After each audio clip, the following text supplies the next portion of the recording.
राम अवतार की कहानी हिंदी में।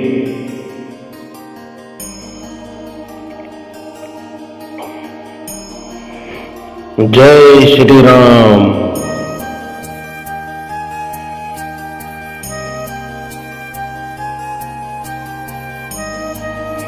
जय श्री राम।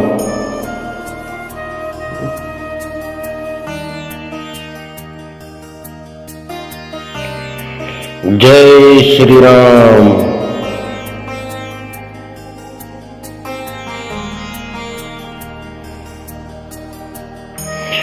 रघुकुल में दशरथ नाम के प्रतापी राजा हुए।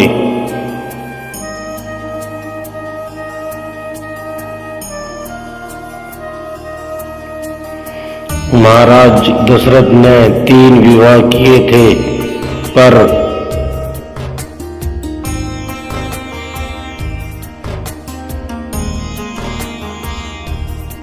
अधिक अवस्था हो जाने पर भी उनके कोई पुत्र न हुआ।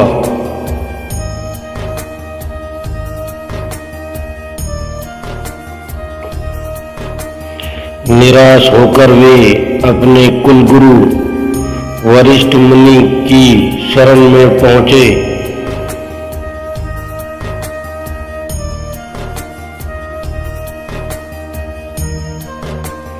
महर्षि वशिष्ठ के परामर्श पर दशरथ जी ने शीघ्र ऋषि को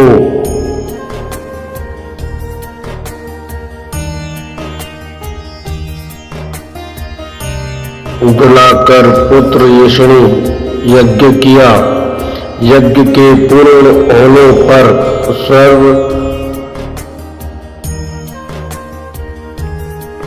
अग्निदेव ने प्रकट होकर दशरथ जी को चूर्ण प्रदान किया।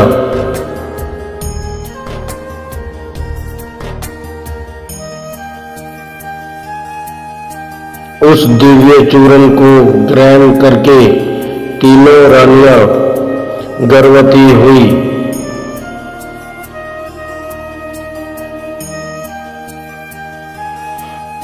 देवतागण लंकापति राक्षस राज रावण से शस्त्र हो गए थे।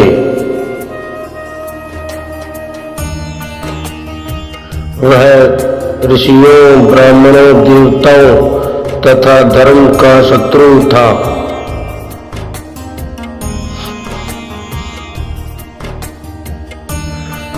उसने यज्ञ, पूजन आदि बलपूर्वक रोक दिए।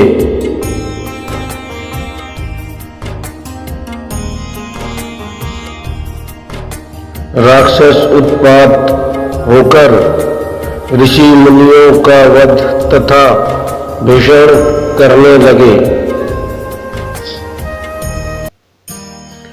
रावण ने समस्त देवताओं को पराजित कर दिया था तथा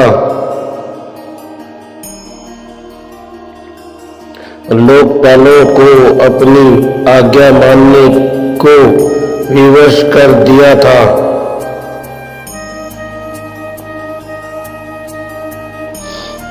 अधर्म के इस प्रचंड भार को पृथ्वी सह न सकी और देवताओं के साथ भगवान विष्णु के शरण में पहुंची।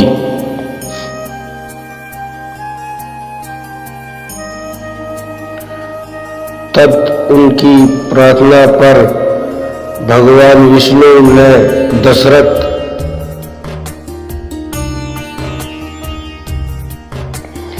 और कौशल्या के पुत्र के रूप में धरती पर रामावतार ग्रहण किया।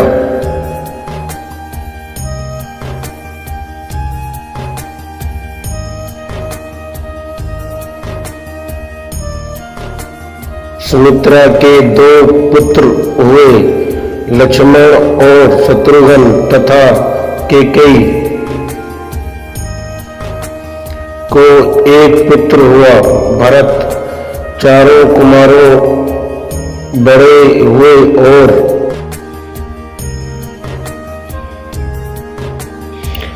गुरुकुल वरिष्ठ से शस्त्र एवं शास्त्र की शिक्षा ग्रहण की।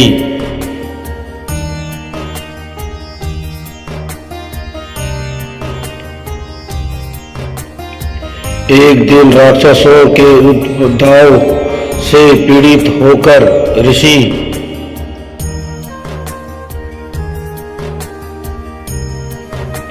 विश्वामित्र दशरथ के पास आए।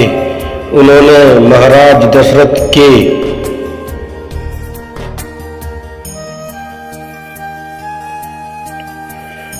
समक्ष राम लक्ष्मण को अपने साथ ले जाने की इच्छा प्रकट की।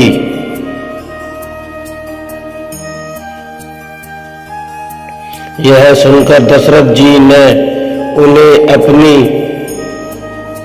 चतुर्गिनी सेना को साथ ले जाने को कहा, पर विश्वामित्र मुनि को उनका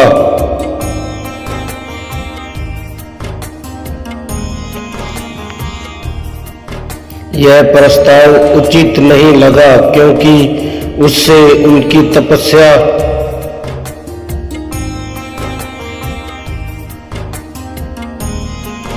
में बाधा उत्पन्न होती।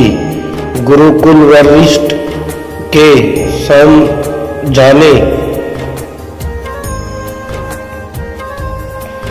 पर दशरथ जी मान गए और राम लक्ष्मण को विश्वामित्र के साथ वन में जाने की आज्ञा दे दी। राम लक्ष्मण ने वन में जाकर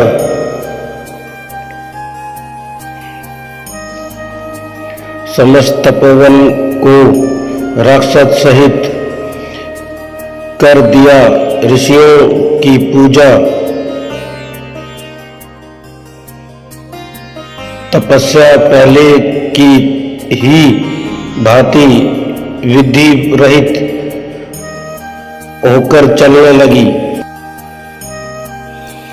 इसी बीच ऋषि विश्वामित्र को विदेश राज जनक का आमंत्रण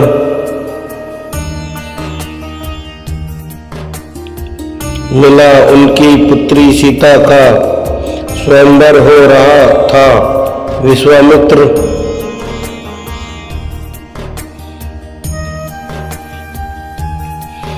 दोनों अवध कुमार को साथ लेकर मिथिला पहुंचे।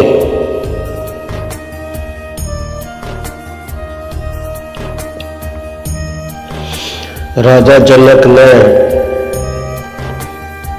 प्रतिज्ञा की थी कि जो भी भगवान शिव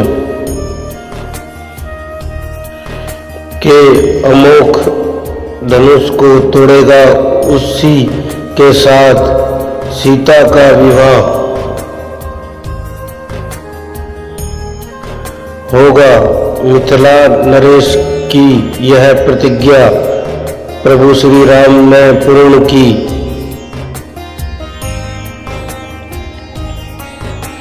अपने आराध्य देव के धनुष भंग के समाचार सुनकर परशुराम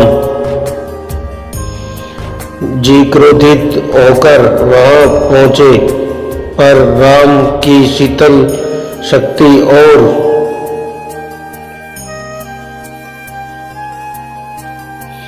तेज से गर्वरहित होकर लौट गए। इसके बाद अयोध्या नरेश दशरथ को आमंत्रण मिला और उनके चारों कुमार का जनकपुरी में विवाह हुआ।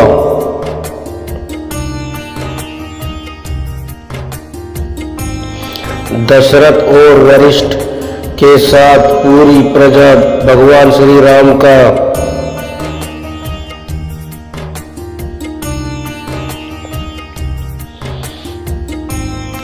राजाभिषेक चाहती थी, पर राम राज करते तो धरती का भार कौन दूर करता।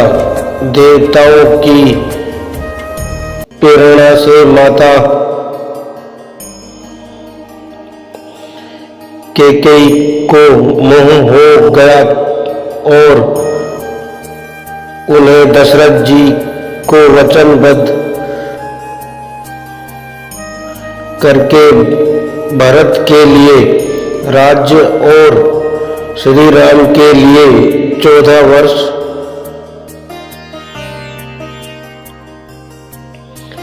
का वनवास मांग लिया। पिता के वचन को पूरा करने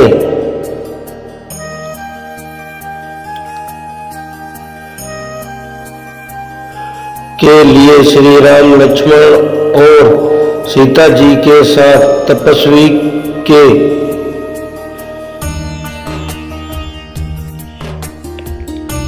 वेश में वन को प्रस्थान कर गए। महाराज दशरथ ने अपने प्रिय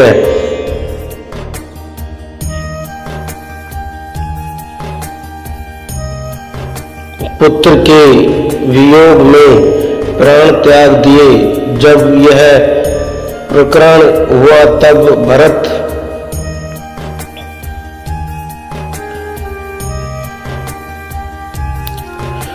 अपने ननिहाल में थे। यह समाचार सुनते ही वे तुरंत अयोध्या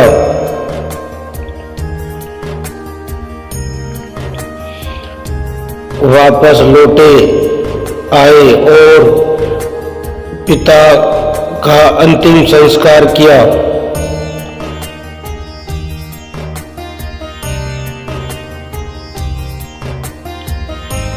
इसके बाद समस्त समाज को साथ लेकर श्री राम को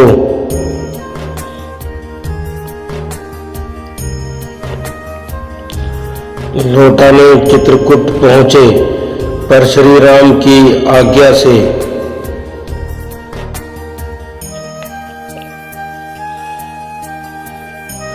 उनकी चरण पादुका को लेकर अयोध्या वापस लौटे और उन्हीं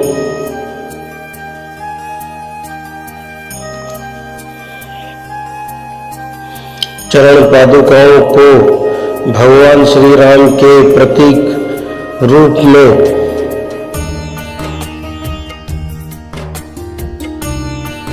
सिंहासन पर विराजमान कर दिया। भरत ने स्वयं तपस्वी वेश में 14 वर्षों तक नगर से बाहर रहकर श्री राम के प्रतिनिधि बनकर अयोध्या का शासन करने का संकल्प लिया।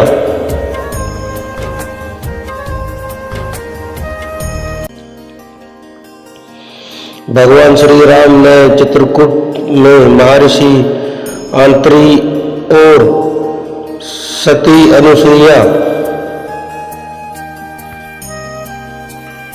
का दर्शन करके वह से प्रस्थान किया और मार्ग में विरध नामक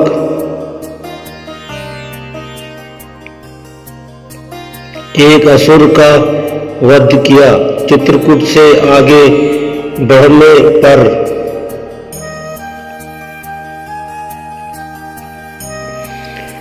श्री राम ने भरद्वाज, शरभंग, सुलक्षण, अक्षत आदि ऋषियों का दर्शन करते हुए दंडकर्ण्य पहुंचे और वह पर्णकुटी बनाकर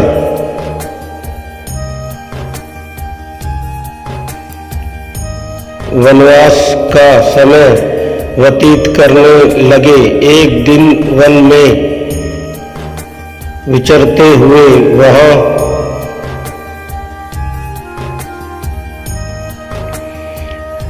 रावण की बहन सुफनका पहुंची और श्री राम पर मोहित होकर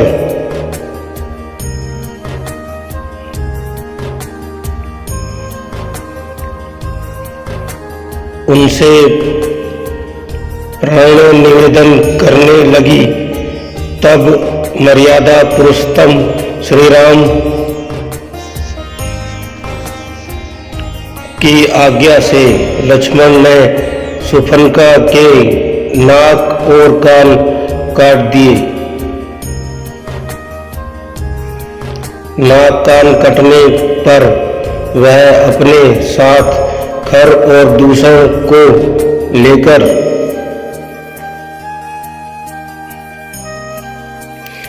आई। वह असुर 14 स्त्रीय सेना के साथ आए, पर भगवान श्री राम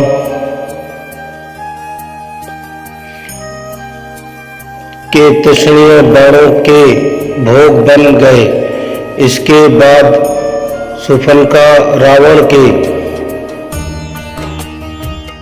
पास पहुंची और उसको अपनी वार्ता सुनाई। रावण ने मारीच को साथ लेकर स्वर्ण मार्ग की माया से छल कपट सीता जी का हरण कर लिया। जब श्री राम वापस लौटे तब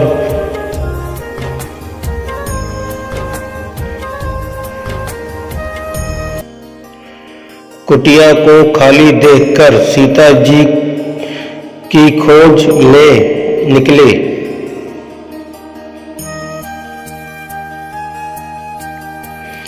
मार्ग में उन्हें आहत अवस्था में गिद्धराज जटायु मिले, जो रावण से सीता को बचाने के कर्म में आहत हो गए थे।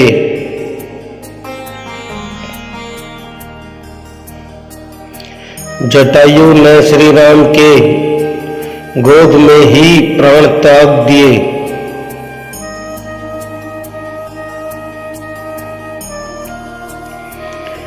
श्री राम ने अपने कर कमलों से जटायु का अंतिम संस्कार किया।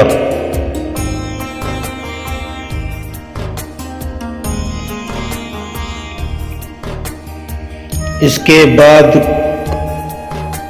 कबंध असुर का वध और शबरी के बेरों का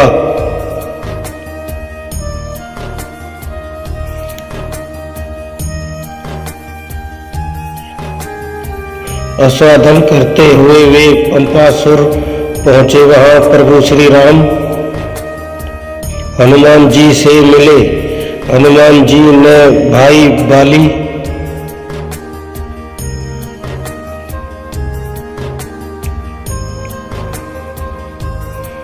के द्वारा निवासित सुग्रीव से श्री राम की मित्रता कराई।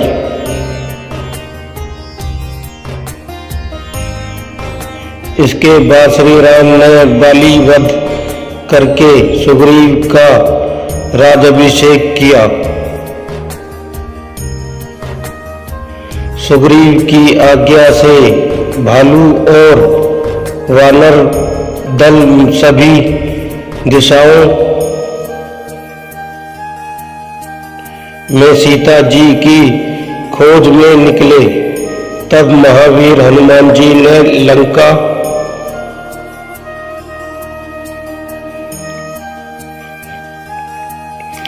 पार करके सीता जी का पता लगाया। तत्पश्चात सुग्रीव के साथ विशाल वानर सेना लेकर प्रभु श्री राम सागर तट पर पहुंचे और सेतु बांध करके लंका पर चढ़ाई कर दी। इस युद्ध में रावण अपने भाई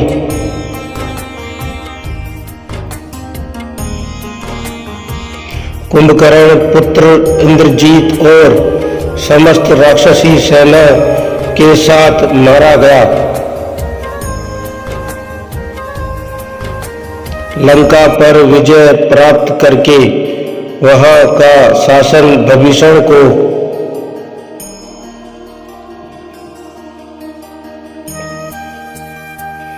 सौंपकर भगवान श्री राम, लक्ष्मण और सीता जी के साथ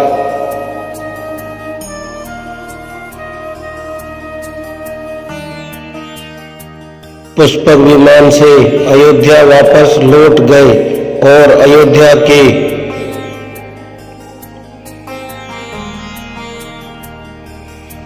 सिंहासन पर विराजमान हुए। मर्यादा पुरुषोत्तम श्री राम का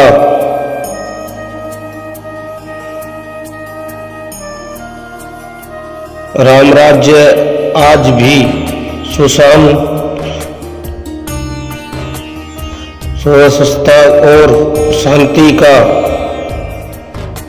लिए एक उदाहरण है।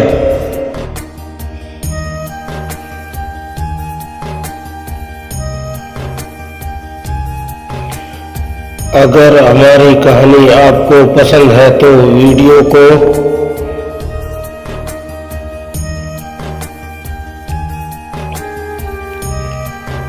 लाइक करें और चैनल को सब्सक्राइब करें ताकि हम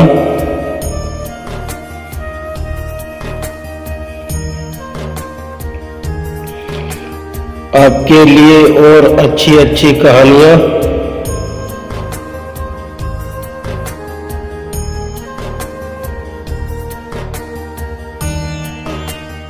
लेकर आ सकें।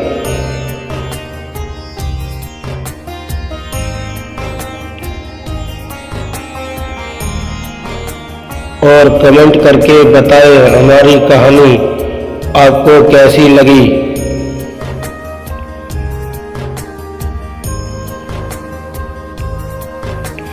जय श्री राम, जय श्री राम, जय श्री राम। धन्यवाद।